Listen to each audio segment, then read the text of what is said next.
प्रदेश में school merging का जो मामला है वो और ज्यादा तूल पकड़ता हुआ चला जा रहा है। अब इसमें सियासत काफी ज्यादा तेज हो चुकी है। आपको बता दें, जहां समाजवादी पार्टी के राष्ट्रीय अध्यक्ष अखिलेश यादव ने, आजाद समाज पार्टी के बड़े नेता चंद्रशेखर आजाद ने, इसी के साथ अजय राय ने भी कांग्रेस के जो है उन्होंने सरकार के सामने इसके खिलाफ मोर्चा खोला था। और अब देखने को मिला है कि आम आदमी पार्टी से सांसद संजय सिंह ने भी सरकार के खिलाफ इसके लिए मोर्चा खोल दिया। इनका साफ तौर पर यही कहना है कि अभी तक हमने देवालय के लिए लड़ाई लड़ी है, लेकिन अब हमें विद्यालय के लिए लड़ाई लड़ी। उनका साफ तौर पे कहना है कि आम आदमी पार्टी के कार्यकर्ता सड़कों पर उतरेंगे, आंदोलन करेंगे और सरकार के सामने खड़े होंगे और इसका विरोध करेंगे, क्योंकि इनका भी साफ तौर पे यही कहना है कि अगर विद्यालय मर्ज होंगे तो इससे कहीं ना कहीं जो बच्चे हैं वो शिक्षा से वंचित रह जाएंगे, और अगर विद्यालयों को मर्ज किया जाएगा तो इससे रोजगार पर काफी ज्यादा असर पड़ेगा। जिसमें हाल फिलहाल में देखने को मिला है कि उन्होंने एक प्रेस कॉन्फ्रेंस की और विद्यालय के मर्ज होने पर तमाम बड़े बयान भी दिए हैं। सरकार को चेतावनी दी है कि सरकार अभी भी मौका है इस मामले को बढ़ने से रोक ले। फिलहाल उन्होंने प्रेस कॉन्फ्रेंस के दौरान क्या कुछ कहा है,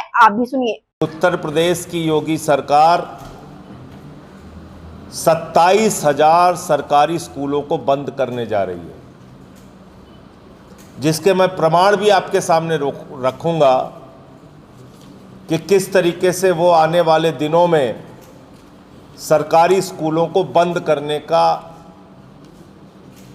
अभियान चलाने वाले हैं। और एक बहुत ही शानदार शब्द उन्होंने इसके लिए निकाला है, मर्जर, विलय। यानी कि वो विद्यालय किसी दूसरे विद्यालय में विलय कर दिया जाएगा और विद्यालय खत्म कर दिया जाएगा।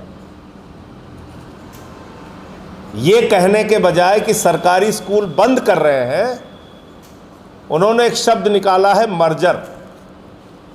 तो मैं उत्तर प्रदेश की जनता से और पत्रकार बंधुओं से ये कहना चाहता हूं कि कृपा करके मर्जर लिखना बंद कीजिए। ये विद्यालय को ख़त्म करना है, सरकारी स्कूल को बंद करना है।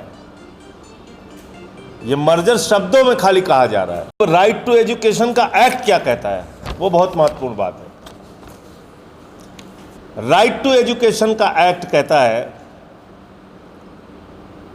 कि 6 से लेकर 14 तक के उम्र के बच्चों को निःशुल्क और अनिवार्य शिक्षा देनी होगी।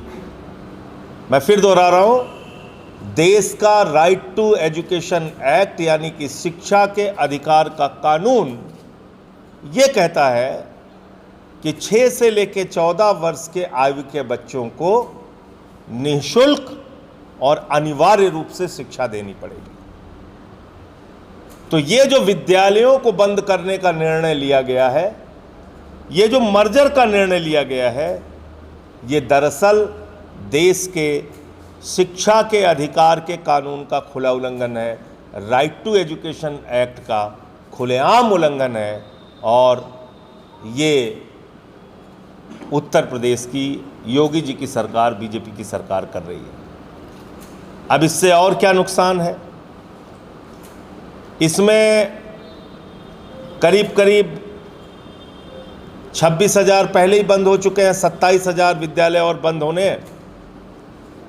तो 1.35 लाख यानी कि 1,35,000 सहायक शिक्षकों की नौकरी प्रभावित होगी, 27,000 प्रधानाध्यापकों की नियुक्ति प्रभावित होगी और हजारों की संख्या में शिक्षा मित्र की जो है वो नौकरी प्रभावित होगी। अब ये तर्क क्या दे रहे हैं, कह रहे साहब बच्चे कमा रहे हैं, तो बच्चे कमा रहे हैं तो बच्चों को बढ़ाने की जिम्मेदारी किसकी है, बच्चों को प्रेरित करने की जिम्मेदारी किसकी है। राइट टू एजुकेशन एक्ट में लिखा है 1 किलोमीटर के दायरे में स्कूल होना चाहिए। आपने अगर स्कूल खोला होगा तो पहले वहाँ देखा होगा कि आबादी रहती है कि नहीं रहती है, और अगर आबादी रहती है, आपने स्कूल खोला है, तो उसको आप बंद क्यों कर रहे हैं। कह रहे हैं बच्चे कम हो गए, तो भाई बच्चे कम हो गए तो आप बच्चे बढ़ाइए। आप जब नमक रोटी खाने के लिए देंगे मिड डे मील में, मिड डे मील की योजना क्यों शुरू की गई थी कि मिड डे मील की योजना के कारण बहुत सारे ऐसे ग्रामीण परिवारों में ऐसे गरीब बच्चे रहते हैं जिनके पास भोजन की व्यवस्था नहीं होती है, कम से कम भोजन के कारण ही वो अपने बच्चों को विद्यालय में भेजेंगे। इसके कारण से मिड डे मील योजना शुरू की गई थी कि बच्चे दोपहर का भोजन भी ले सकें और पढ़ाई भी कर सकें। उत्तर प्रदेश में कभी नमक रोटी खाने को मिल रहा है, न कभी नून भात खाने को मिल रहा है। मिड डे मील में कभी खबर आती है कि कीड़ा मकोड़ा पड़ गया, कुछ कुछ खबरें ऐसे आती रहती हैं। आपने उसके स्टैंडर्ड को सुधारने का काम नहीं किया। आप तो मदिरालय बढ़ा रहे हैं, विद्यालय खत्म कर रहे हैं।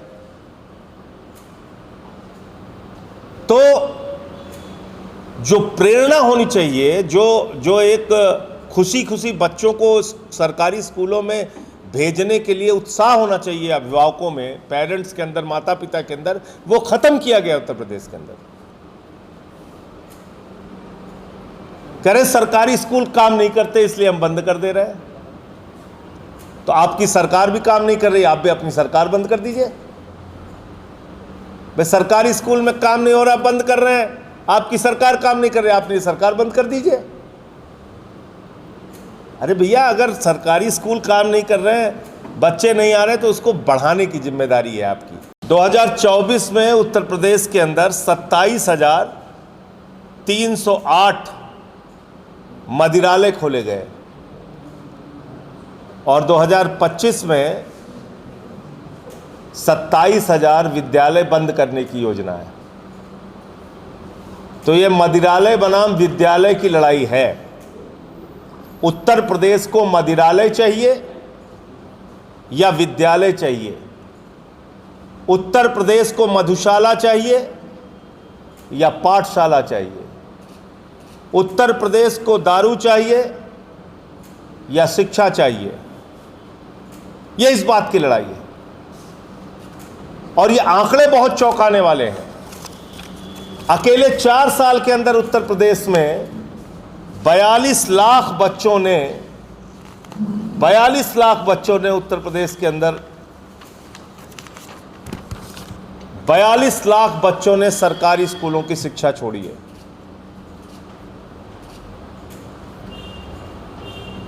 ये शिक्षा मंत्रालय का जवाब है। अकेले 1 साल में 8 लाख बच्चों ने, केंद्रीय शिक्षा मंत्रालय ने राज्यवार ब्यौरा दिया था जिसमें कहा था अकेले 1 साल में 8 लाख बच्चों ने उत्तर प्रदेश में सरकारी स्कूलों की शिक्षा छोड़ी है।